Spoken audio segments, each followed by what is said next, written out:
Metro, railway, airports இந்த மாதிரியான பிளேசஸ்லாம் வந்து இன்ஃப்ராஸ்ட்ரக்சர் வந்தா எப்படி வந்து பிரைஸ் வந்து இம்பாக்ட் ஆகும்? இப்போ ஈரோடுலாம் பார்த்தீங்கன்னா ரிங் ரோடு வந்துச்சு. பெரிஃபரல் ரிங் ரோடு வரைக்கும் அவங்க பிளான் பண்ணிட்டு இருக்காங்க. இன்னைக்கு நிலைமையில வந்துட்டு நம்ம சிட்டில லேண்ட் வாங்கணும் அப்படின்னா நம்ம கையில இனிஷியல் அமௌண்ட் எவ்வளோ வச்சிருக்கணும்? டியர் 1 சிட்டிஸ்லாம் நீங்கள் லேண்ட் வாங்கினா மினிமம் சார் இப்போ வந்துட்டு ஒர்க் ஃப்ரம் ஹோம் தான் வந்துட்டு ஜாஸ்தியாக அதிகமாக பண்ணிகிட்டு இருக்காங்க. ஸோ ஒர்க் ஃப்ரம் ஹோம் பண்ணுறதுனால வந்துட்டு ஸ்மால் சிட்டிஸ் ப்ராஜெக்ட் இன்வெஸ்ட்மெண்ட் வந்து அதிகமாக ஆகுதா? அஃப்கோர்ஸ் டியூரிங் பேண்டமிக்கில் இருந்துச்சு, அந்த மாதிரி இருந்துச்சு.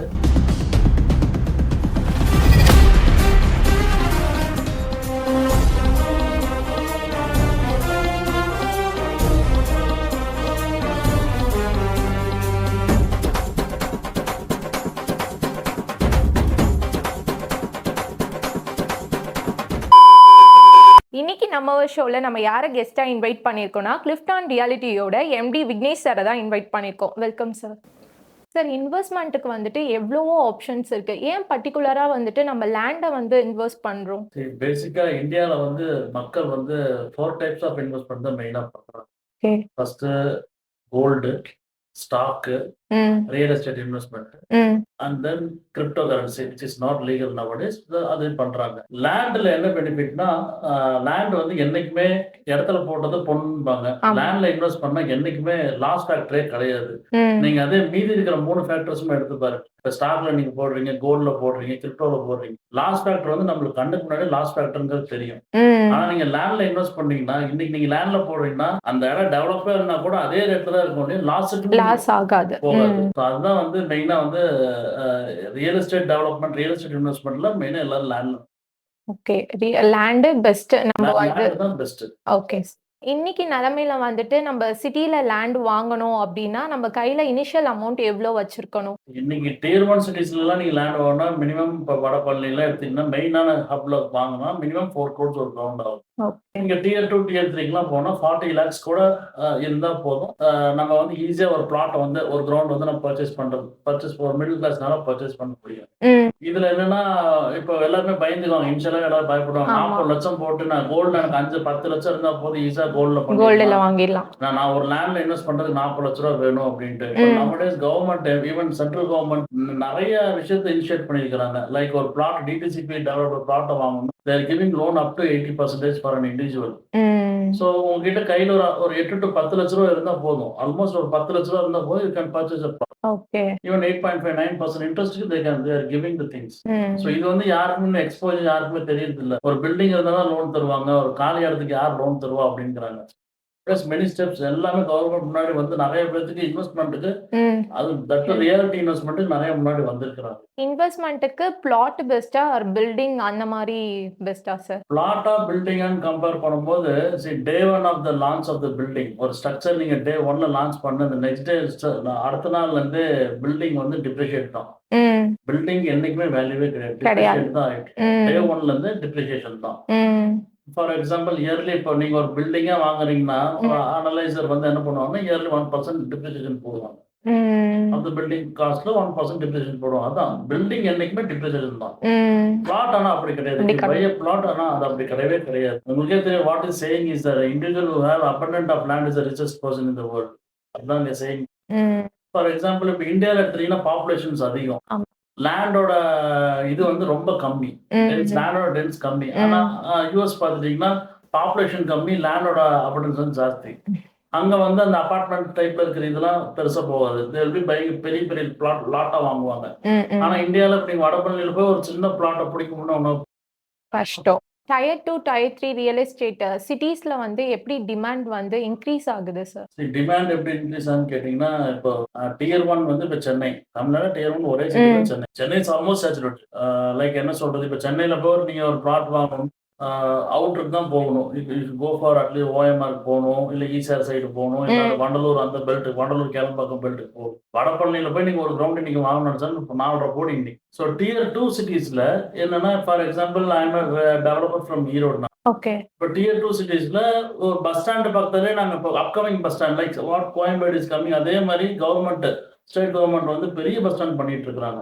ம். ஸோ அங்க வந்து I am selling it for 2500 rupees per square feet. Almost cost around 40 to 45 lakhs. ஒரு ம். ரவுண்ட் நான் சொல்றேன் நான். ஸோ இதுதான் சொல்றேன் நான். நீங்க வடபழனியில போய் வாங்கினா 4.5 கோடி. இங்க வாங்குனீங்கன்னா 40 to 40 லட்சத்துல லட்சத்திலே முடிஞ்சிரும். அதாவது இப்போ 2500. நீங்க அதே கோயம்பேடு பஸ் ஸ்டாண்ட் இருக்க வடபழனி நீங்க 22,000 ரூபாய் per square feet. Why can't tier 2 cities go அந்த ரேஞ்சுக்கு ஏன் போகாதுன்னு நம்ப மாட்டேங்கிறீங்க. ஈஸியா போயிடும். நான் another 5 yearsல பாத்தீங்கன்னா this Erode belt tier 2 cities area will be 10,000 15,000 near the bus stand. இந்த சிட்டிஸ்ல ப்ராப்பர்ட்டி பிரைஸ் வந்து பாஸ்ட் 5 இயர்ஸ்க்கு முன்னாடி இருந்து இப்போ எப்படி மாறி இருக்கு? அதான் நான் சொல்றேன். அதே வடபழனிக்கே வரேன் நான். வடபழனி வந்து பிஃபோர் 5 years வந்து 10,000 rupees per square feet. Before 5 இயர்ஸ்க்கு முன்னாடி. ஓகே. இன்னைக்கு வந்து 22,000 per square feet. One time ஏறி இருக்கு. 10,000 20,000 ஒன் டைம்ஸ் ஏறி இருக்கு. அதே இது ஈரோடு எனக்கு ஈரோட பத்தி ஈரோட பத்தி சொல்றேன். ஓகே. அந்த இடத்துல நாங்க சைட் போட்டிருக்கோம். நிறைய இடத்துல நிறைய பேர் மெனி எம்என்சி கம்பெனிஸ் சைட் போட்டிருக்கோம். அந்த கம்பேரிட்டிவ் பார்த்து 200 ரூபாய் இருந்துச்சு before 5 years. Now it is 2,500. Almost 12.5%. Where the ratio is going.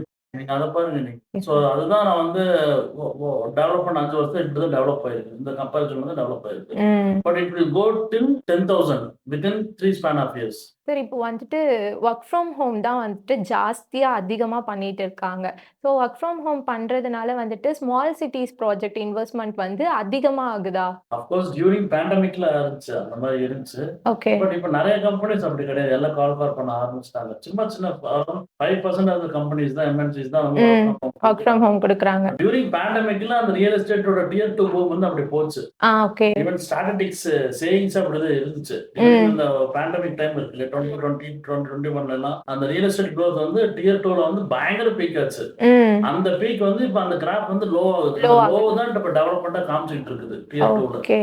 இப்போ ஆனா அந்த இது இல்ல. இப்ப அப்படி கம்பேர் பண்ணா வர்க் ஃப்ரம் ஹோம் அதனால தான் கண்டிப்பா கிடையாது. நிறைய கால் ஃபார் பண்ணிட்டாங்க. Government initiatives like small city project real எஸ்டேட்லாம் வந்துட்டு growth ஹெல்ப் ஆகுதா? கண்டிப்பா ஹெல்ப் ஆகுது. இப்போ கவர்மெண்ட் இனிஷியேட்டிவ்ஸ் எல்லாம் பாத்தீங்கன்னா இப்போ டியர் 2ல வந்து இப்போ கோயம்புத்தூர் எடுத்துட்டீங்கன்னா தமிழ்நாடு பெரிய ஸ்டேடியம் பிளான் பண்றாங்க. ஸோ அது ஒன்று.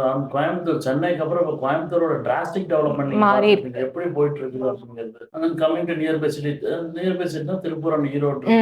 ஈவன் ஈரோட்ல வந்து government has taken initiative for IT hubs now. அப்ப மேஜரா வந்துட்டு கவர்மெண்ட் வந்து ரியல் எஸ்டேட்க்கு சிப்காட்ல பாத்தீங்கன்னா ஈரோட்ல பெரிய சிப்காட், ஸ்ரீபெரும்புதூருக்கு அப்புறம் பெரிய சிப்காட் வந்து பெருந்துறை சிப்காட். ஓகே. ஸோ ஏகப்பட்ட MNC companies like Parle, Milky Mist, ஏகப்பட்ட MNCs and Sakthi Masalas all from this tier 2 Erode cities. So கண்டிப்பா வந்து அவங்களாம் இங்க வரணும்னு ஏன் வராங்க? அவங்க அல்டிமேட்டா கவர்மெண்ட் வந்து அந்த இண்டஸ்ட்ரியில டெவலப் பண்ணணும்னு நினைக்கிறாங்க. பெரிய பெரிய எம்என்சிஸ் தான் ஜம்பிங். அது வந்து இங்க டியர் 1ல இருக்கவங்க தெரிய மாட்டேங்குது. டியர் 1னா ஜஸ்ட் ஐடி ஹப் வளருது, அதனால வந்து எல்லாம் வளர்ந்துட்டு இருக்குன்னு நினைக்கிறாங்க. But they should also think in this way. Many MNC industries are coming there. Residential properties or commercial properties இதுல வந்துட்டு எதுல நம்மளுக்கு வந்து ரொம்ப நல்லா ரிட்டர்ன்ஸ் கிடைக்கும்? கமர்ஷியல் கிடைக்கும். ரெசிடென்ஷியல் ரிட்டர்ன்ஸ் கிடைக்குமானா கமர்ஷியல் கம்பேர் பண்ணும்போது கம்மி, ரொம்ப கம்மி, டிராஸ்டிக்கா கம்மி தான். பட் என்னன்னா எங்களோட ப்ராஜெக்ட்ஸ் எல்லாம் நாங்க கிளைண்ட் பையர்ஸ்க்கு வந்து ஒரு அப்ரிசியேஷன் கொடுத்தோம். ஈவன் காலை இடத்துக்கே வந்து 2 ரூபாய் per square feet ரெண்டல் கொடுக்குறோம் நாங்க. எங்களோட ப்ராஜெக்ட்ஸ்ல வந்து பையர் பர்ச்சேஸ் பண்றாங்க ஒரு பிளாட்டை. ஓகே. 2 ரூபாய் per square feet month on month year வைஸா நாங்க கொடுத்துட்டு இருக்கோம். But it has some membership programme. நாங்க ஆனா ஃபார் அப்ரிசியேஷன் திங்ஸ். சும்மா கிளைண்ட் வராங்க. இப்போ டியர் 1ல இருந்து சென்னையில இருந்து ஒருத்தவங்க வந்து இன்வெஸ்ட் பண்றாங்க. நான் வந்து அங்க இன்வெஸ்ட் பண்ணிட்டு போயிட்டேன், அங்க என்ன எனக்கு இருக்குது, நாங்க ஒரு அப்ரிசியேஷன் கோசம் நாங்க மந்த்லி ரெண்டெல்லாம் நாங்க ப்ரொவைட் பண்றோம். அதுல உங்களுக்கு பெனிஃபிட்ஸ் இருக்கு sir. Gated community and plotted டெவலப்மெண்ட்ஸ்ல எந்த சிட்டிஸ்ல வந்து டிமாண்ட் ஜாஸ்தி ஆகுது? அதான் டியர் 2ல பாத்தீங்கன்னா கோயம்புத்தூர். நெக்ஸ்ட் கோயம்புத்தூர் உங்க ஃபேவரட் பிளேஸ்? ஓகே. தமிழ்நாட்டுல இப்ப சென்னைக்கு அப்புறம் கோயம்புத்தூர் எதுவுமே கிடையாது. அதை கம்ப்ளீட்டா பண்ண ஈவன் என்ன எத்தனை துபாய் யூஏஇல இருந்து வந்து பாக்குறாங்க, ஆஸ்திரேலியன் கிளைண்ட் எத்தனை பேர். நானே வந்து என்னோட ஃப்ரெண்டோட எம்என்சிஸ்ல நிறைய கம்பெனிஸ் இருக்குது. பீப்புள் லைக் எத்தனை ஷேக்ஸ் எத்தனை பேர் யூஏல இருந்து வந்து இங்க வந்து கோயம்புத்தூர்ல they know the potential of the things. அதனால தான் சொல்றேன். இப்போ சென்னை கோயம்புத்தூர் விட்டா என்ன, திருப்பூர், சேலம், ஈரோடு, இது 3 தான் நெக்ஸ்ட். இந்த மதுரை, திருச்சி, இந்த 6 சிட்டிஸ் தவிர இது 6 தான் மெயின்ல இருக்குது. இப்போ சென்னை, கோயம்புத்தூர், திருப்பூர், சேலம், ஈரோடு, மதுரை, திருச்சி, இதுதான் வந்து நெக்ஸ்ட் தமிழ்நாட்டோட growth phase கொண்டு போகுது. மெட்ரோ, ரயில்வே, ஏர்போர்ட்ஸ் இந்த மாதிரியான பிளேசஸ்லாம் வந்து இன்ஃப்ராஸ்ட்ரக்சர் வந்தா எப்படி வந்து பிரைஸ் வந்து இம்பாக்ட் ஆகும்? சென்னை எப்படி இம்பாக்ட் ஆச்சு? Metro, airport airport. டெர்மினல் 1 பண்ணாங்க, 2 பண்ணாங்க, T3 ஆச்சு, T4 பெரிய டெர்மினல் ஏர்போர்ட் ஆச்சு. And then under ground metro எவ்வளோ இன்ஃப்ராஸ்ட்ரக்சர். அப்ப சென்னையோட பூம் எப்படி ஆச்சு? நீங்க அப்படிதானே கம்பேர் பண்ணணும். சென்னை எப்படி இருக்கோ அதே மாதிரி சேம் இனிஷியேட்டிவ்ஸ் நம்ம டியர் 2ல கொண்டு வந்தோம்னா அல்டிமேட்டா அது பூம் ஆகும். ஈவன் டியர் 2ல பார்த்தீங்கன்னா இன்னைக்கு இப்போ ஈரோடுலாம் பார்த்தீங்கன்னா ரிங் ரோடு வந்துச்சு. பெரிஃபரல் ரிங் ரோடு வரைக்கும் அவங்க பிளான் பண்ணிட்டு இருக்காங்க. வை இந்த பொட்டன்ஷியல் இருக்குது. அந்த மாதிரி சிட்டிஸ்ல பொட்டன்ஷியல் இருக்கிறதுனால தான் கவர்மெண்ட்டே பிளான் பண்ணிட்டு இருக்காங்க. Yes, sir. ரிங் ரோடு வந்துச்சு, அடுத்து அவுட் ரிங் ரோடு போச்சு, இப்போ பெரிஃபரல் ரிங் ரோடு வரைக்கும் பிளான் பண்ணிட்டு இருக்காங்க. அண்ட் கோயம்புத்தூர் பார்த்தா வெஸ்டர்ன் ரிங் ரோடு, பெரிய ring road is coming now booming in Coimbatore. இன்னைக்கு ரியல் எஸ்டேட் பத்தி நம்ம நிறைய இன்ஃபர்மேஷன் தெரிஞ்சுக்கிட்டோம். இதே மாதிரி நெக்ஸ்ட் எபிசோட்ல இன்ட்ரெஸ்டிங் கெஸ்டோட நான் வந்து உங்களை மீட் பண்றேன். சைனிங் ஆஃப் சக்தி.